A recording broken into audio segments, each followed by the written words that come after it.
At 12 o'clock, we have Louisiana Tech, who started their season out with a win over FIU last weekend, week 0. Traveling to SMU, who went 7-6 last year.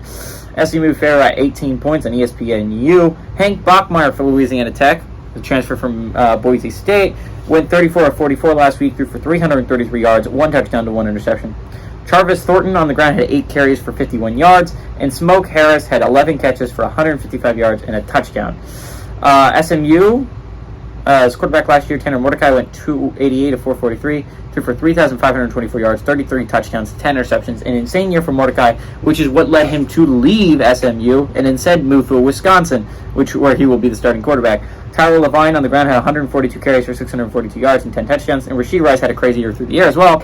96 catches, 1,355 yards, and 10 touchdowns, which is what led him to being drafted by the Chiefs. Louisiana Tech actually leads the series all time, 4-2.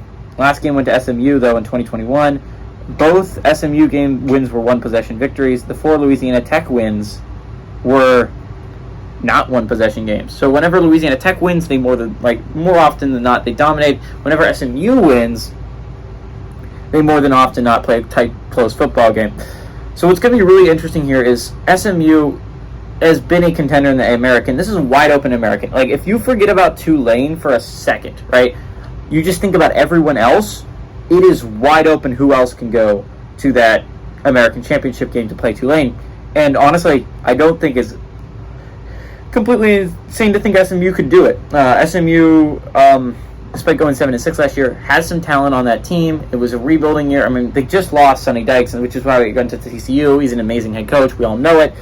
But you lose Tanner Mordecai. That is a significant loss. Louisiana Tech had a game under their belt to get things going. Hank Bachmeier is a good quarterback. I think this game could be really interesting. I think if you're going to watch a really close game, if you want to watch a really close noon game and you're not worried about playoff implications, this is a good one to watch. Louisiana Tech started off their season really well. They played a really good game against FIU, if you didn't watch it. Hank Bachmeier is a really good quarterback. SMU's a solid team defensively and offensively, but you lose 2 of your better players in Mordecai and Rashid Rice. That's going to take some getting used to. I think Louisiana Tech stays in this game throughout. I think this is a close game. I don't think it's close to the 18-point spread. Give me SMU to win, but I like Louisiana Tech to cover this one.